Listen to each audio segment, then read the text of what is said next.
Et si une simple route pouvait bouleverser le sort d'une nation entière? Imaginez le Burkina Faso, longtemps enfermé derrière ses frontières, ralenti par la pauvreté, dépendant du bon vouloir d'autrui.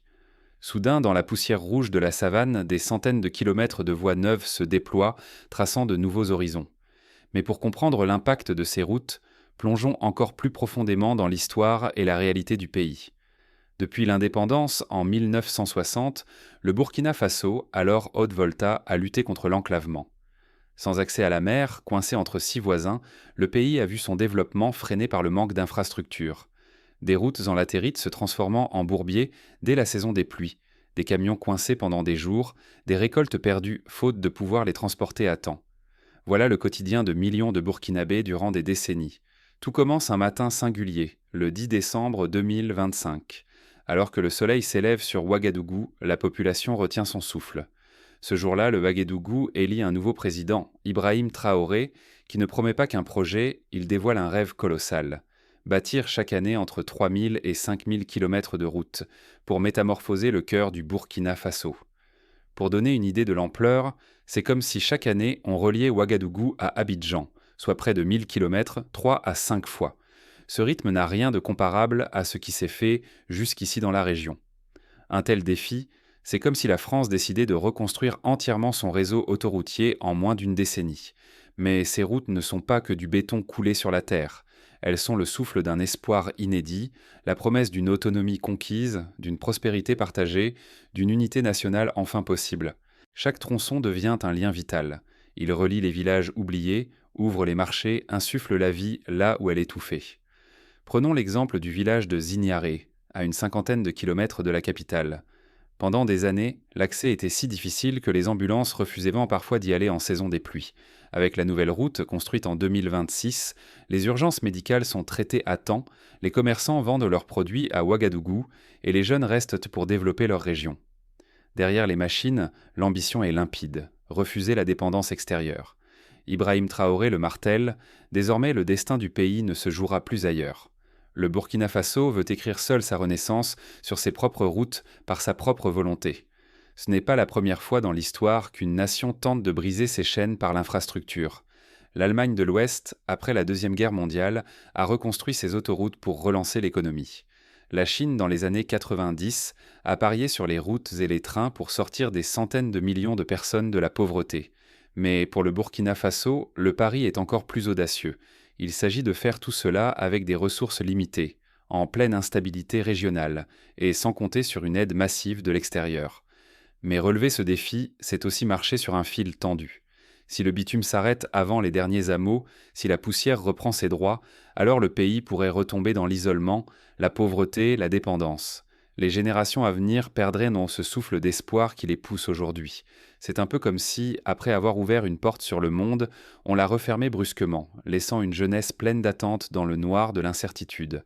L'histoire récente de certains pays africains montre que les infrastructures abandonnées deviennent vite des symboles d'échec et de découragement. Souvenons-nous du train bleu de Dakar à Bamako, aujourd'hui quasiment à l'arrêt, faute d'entretien et de vision à long terme. Alors, ces routes, simples infrastructures ou clés d'une transformation historique? Pour saisir pourquoi tout un peuple mise tant sur ces kilomètres à venir, il faut d'abord découvrir le contexte et la vision profonde qui anime ce projet. Pour comprendre la portée de cette ambition, il faut remonter aux racines de l'isolement du Burkina Faso. C'est là que se dessinent les enjeux et les rêves qui nourrissent ce pari national. Avant les bulldozers, il y avait la lassitude et l'attente. Pendant des décennies, le Burkina Faso semblait tourner en rond. Pauvreté persistante, routes impraticables, dépendance chronique aux aides étrangères. L'avenir paraissait verrouillé. Les jeunes rêvaient de départ, les villages se vidaient, l'espoir s'effilochait. Dans cette atmosphère plombée, un leader au regard direct s'est imposé. Ibrahim Traoré, élu président, promettait un bouleversement total. Rapidement, il comprend que la souveraineté ne se quémande pas. Elle se construit coûte que coûte. Son ambition ? Briser le fatalisme, rendre au pays sa liberté. En 2024, il lance le programme Faso Meibo. L'objectif est limpide, bâtir chaque année entre 3000 et 5000 km de routes pavées. Mais il s'agit de bien plus que d'infrastructures, c'est un défi existentiel. Ce choix rappelle celui du Brésil dans les années 70, qui lança la construction de routes transamazoniennes pour relier les régions reculées. Si le projet fut critiqué pour son coût environnemental, il a profondément transformé l'économie du pays et permis l'émergence de villes nouvelles. Chaque tronçon vise à renverser le destin du pays. Transformer une nation agricole en économie moderne, relier marché, dynamiser les échanges, retenir la jeunesse trop souvent tentée par l'exil. Les routes ne servent plus seulement à voyager, elles desserrent l'étau de l'isolement, attirent investisseurs et recousent le tissu national. Prenons une situation concrète, le marché de fruits de Bobo Dioulasso. Avant la construction d'une route récente, les mangues et les tomates arrivaient en mauvais état à Ouagadougou après 2 jours de voyage chaotique. Désormais, le trajet ne prend plus que 5 heures. Les pertes sont divisées par 5 et les revenus des producteurs ont doublé en une saison. La réussite n'est plus un luxe, c'est une condition de survie. Échouer, ce serait condamner toute une génération au dénuement, à la fuite forcée, à la marginalisation. L'autonomie se gagne au prix de risques immenses. Derrière chaque espoir de modernité, la rudesse du terrain attend toujours son heure. Mais transformer un rêve en réalité exige plus qu'une volonté politique. Sur le chantier, chaque obstacle devient un test pour la détermination collective. À mesure que les travaux avancent, les doutes s'épaississent. Sous le soleil implacable du Sahel, le grondement de centaines de machines modernes résonne à travers tout le Burkina Faso. Ici, il ne s'agit pas de quelques routes, mais de 3000 à 5000 kilomètres posés chaque année. Une course effrénée où chaque jour gagné ou perdu compte double. Dans les campagnes, les routes réhabilitées bouleversent la vie. Les villages longtemps isolés se découvrent enfin connectés au marché et au centre de développement. Les paysans écoulent leurs récoltes plus vite, les enfants vont à l'école sans craindre la saison des pluies, les urgences médicales ne sont plus condamnées à l'attente. Pourtant, une inquiétude grandit. Ce rythme frénétique peut-il durer ? À titre d'exemple, dans la région du Sahel, la route Dori-Gorom-Gorom, longtemps réputée pour ses crevasses et ses embuscades, est aujourd'hui un axe vital pour les commerçants et pour l'armée qui sécurise la zone. Mais son entretien coûte cher. Il faut des équipes sur place, des stocks de gravier, des machines de réparation. Le moindre retard et la route redevient impraticable. La population s'enthousiasme, voyant dans chaque tronçon une promesse de prospérité. Mais les voix critiques se font entendre. Qui entretiendra autant de routes alors que le climat use déjà le bitume ? D'autres redoutent que ces investissements massifs n'étouffent le budget national, menaçant santé, éducation ou sécurité. Historiquement, de nombreux pays africains ont vu de grands projets s'effondrer faute de suivi. Le Ghana, par exemple, a dû privatiser l'entretien de ses routes faute de moyens, provoquant parfois des hausses de péages et des colères populaires. Le Burkina Faso doit donc innover. Créer par exemple des brigades locales d'entretien, former les jeunes à la maintenance, impliquer les communes dans la surveillance des infrastructures. Les partenaires étrangers observent la scène avec circonspection. Certains doutent que le Burkina Faso puisse se passer durablement des aides extérieures. Dans l'ombre, la concurrence internationale s'intensifie. Des entreprises étrangères cherchent à conquérir ce marché en plein essor, fragilisant parfois les savoir-faire locaux. Chaque chantier devient un symbole. Ici, on ne pose pas seulement du goudron, mais une déclaration d'indépendance face à un passé de dépendance. Ces routes incarnent la souveraineté retrouvée. Mais si elles échouent là, le pays risque de retomber sous influence, discréditant la politique d'autonomie et menaçant l'élan national. Le défi est colossal. Maintenir la cadence, garantir la qualité, convaincre que cette révolution est solide et durable. L'avenir du Burkina Faso et l'ambition d'Ibrahim Traoré se jouent dans cette tension, sous les regards du monde et de la nation. Pourtant, derrière chaque victoire, la pression monte. Les prochaines étapes mettront à l'épreuve la résilience du pays et la détermination de ses dirigeants. Et si, dès demain, le Burkina Faso devenait la référence de toute l'Afrique de l'Ouest ? Quelques années seulement après le lancement du gigantesque chantier, les effets sont spectaculaires. Dans les villages jadis coupés du monde, l'économie locale s'anime. L'ouverture de milliers de kilomètres de routes a créé des emplois à grande échelle, et les marchés régionaux deviennent soudain accessibles. À Banfora, par exemple, l'arrivée d'une route moderne a permis l'installation de petites usines de transformation de canne à sucre. Les agriculteurs vendent désormais leur production à des prix plus justes, les jeunes apprennent un métier et la ville attire même des entrepreneurs venus d'autres pays d'Afrique de l'Ouest. Agriculteurs et commerçants voient là leurs revenus bondir. Les jeunes, autrefois forcés de partir, découvrent de vraies opportunités. Cette vague d'activité soude la nation. Partout, dans les campagnes comme dans les villes, la fierté burkinabé s'affirme, nourrie par la sensation de bâtir ensemble un futur solide. Mais l'impact ne s'arrête pas aux frontières. Les pays voisins observent avec envie. Si le Burkina Faso parvient à réussir sans dépendre des aides extérieures, il prouvera qu'un État africain peut devenir maître de son destin. Un modèle peut-être pour tout le Sahel. En Côte d'Ivoire, certains responsables politiques s'interrogent déjà, et si le modèle Faso inspirait leur propre politique d'infrastructure? Au Mali, des commerçants réclament la connexion à ces nouveaux axes pour écouler leur production. Les routes burkinabées deviennent un enjeu régional. Pourtant, la route du progrès reste longue et incertaine. Construire est une chose, entretenir en est une autre. Former les ouvriers, innover dans l'industrie, garantir la qualité année après année, c'est un défi quotidien. Il faut aussi gérer les défis du changement climatique. Avec des températures extrêmes et des pluies torrentielles, le bitume doit être adapté, les ponts surélevés, les fossés entretenus. Certains ingénieurs burkinabés travaillent déjà avec des universités africaines et européennes pour développer des matériaux plus résistants, recyclant même des déchets plastiques pour renforcer les routes. La moindre faiblesse pourrait tout compromettre. Les pressions extérieures persistent. Les divisions internes guettent. Pour survivre, la transformation doit s'enraciner dans chaque génération, devenir une seconde nature, car tout peut s'effondrer en un instant. Un accès de relâchement, une fracture politique et des années de travail pourraient en disparaître. L'enjeu ultime, c'est d'enraciner dans la vie quotidienne les valeurs de solidarité, de discipline et de fierté nationale. Mais le vrai test commence à peine. Comment transformer cette dynamique en progrès durable, sans jamais perdre l'élan collectif ni l'ambition initiale? La révolution commence là où l'on vit. Dans chaque village, chaque quartier, le destin du Burkina Faso s'écrit chaque jour, pierre après pierre, route après route. Ce sont ces chantiers locaux qui, peu à peu, dessinent l'avenir d'une nation entière.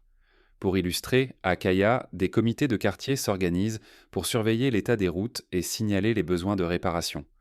À Waiguya, des ateliers de formation technique sont créés pour les jeunes, qui apprennent à entretenir les engins de chantier et à gérer les stocks de matériaux. La stratégie burkinabé dévoile la force de la résilience, la capacité d'inventer avec peu et la puissance de la coopération. 3 fondations pour progresser, même quand les ressources manquent ou que les doutes persistent. Mais il y a autre chose. L'exigence de qualité, la quête de durabilité et la volonté de s'approprier chaque projet guident chaque action. Ici, on bâtit pour durer, pour transmettre un héritage solide, digne et adapté aux défis du pays. L'éducation devient le cœur battant de cette transformation. Former ingénieurs, artisans, ouvriers et gestionnaires, c'est garantir que le pays façonne son propre avenir. La formation, négligée ailleurs, devient la clé pour réduire la dépendance et transformer chaque citoyen en bâtisseur. Concrètement, le gouvernement finance des bourses pour les étudiants en génie civil, fait venir des experts africains et européens pour former les professeurs, et lance même des concours d'innovation dans les écoles pour inventer des solutions adaptées au climat local. La mobilisation communautaire agit comme un levier puissant.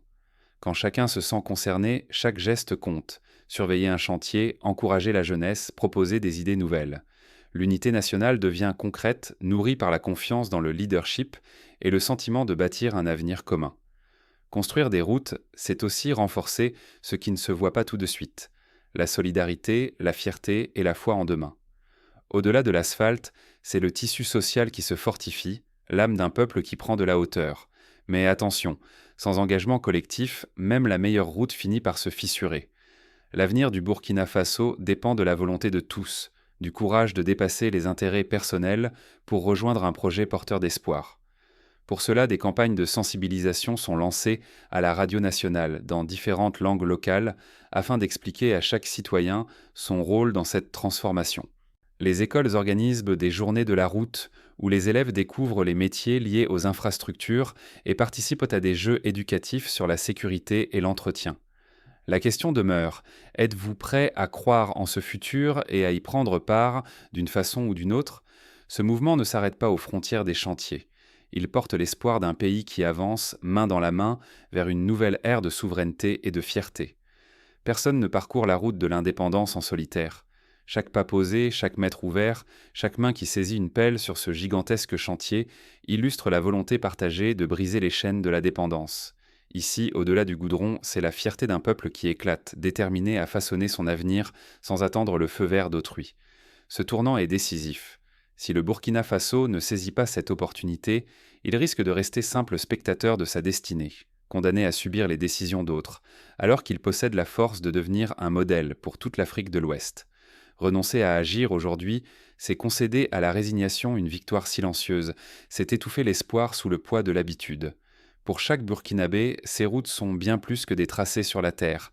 Elles sont des ponts vers la dignité, des artères d'emploi, des liens qui renforcent la stabilité et l'unité. Elles symbolisent la promesse faite à la jeunesse. Un pays souverain, capable d'imposer ses choix et de protéger son futur. La souveraineté ne tombe pas du ciel. Elle s'érige pierre après pierre, kilomètre après kilomètre, à force de courage et d'engagement. Ce chantier n'est pas qu'un pari politique. Il s'agit d'une œuvre d'émancipation, d'un appel à l'action. Chacun est invité à ne pas attendre que le changement vienne, mais à le provoquer, à prendre part à cette aventure où chaque geste compte. Refuser la facilité de la dépendance, c'est choisir l'incertitude et la difficulté, mais aussi l'opportunité d'inventer un futur à la hauteur de nos ambitions. Le Burkina Faso a décidé d'aller de l'avant, de relever la tête, de transformer chaque kilomètre construit en symbole d'espoir et de conquête. Concrètement, cela signifie que chaque citoyen peut agir. Un commerçant peut proposer des solutions pour mieux organiser le transport de marchandises, un enseignant peut sensibiliser ses élèves à l'importance de l'entretien des infrastructures, un étudiant peut innover dans les matériaux de construction, une mère de famille peut mobiliser son quartier pour veiller à la sécurité le long des routes. Cela implique aussi de créer une nouvelle culture de la responsabilité collective. Dans certains villages, les anciens se réunissent désormais chaque mois pour discuter du suivi des travaux. Dans les villes, des applications mobiles permettent de signaler en temps réel les dégradations ou les besoins de réparation. Les médias locaux relaient les succès et les difficultés, créant une dynamique de transparence et d'émulation. Alors, que retiendra-t-on de notre passage ? Serons-nous de ceux qui bâtissent, qui osent, qui inspirent, ou de ceux qui restent figés sur le bord du chemin ? À chacun de prendre position, aujourd'hui. Car les routes du Burkina Faso ne sont pas que des voies de circulation, elles sont le reflet d'un choix collectif, celui de la dignité, de la souveraineté et de la confiance. L'histoire jugera non seulement la qualité du bitume, mais aussi la force du rêve qui aura guidé chaque pas. Le vrai défi, désormais, n'est plus seulement de construire, mais de transmettre. Transmettre l'esprit d'initiative, la fierté d'appartenance et la conviction que, si un peuple le veut vraiment, il peut changer son destin. Alors, êtes-vous prêt à prendre part à ce voyage, à devenir un maillon de cette chaîne de progrès ?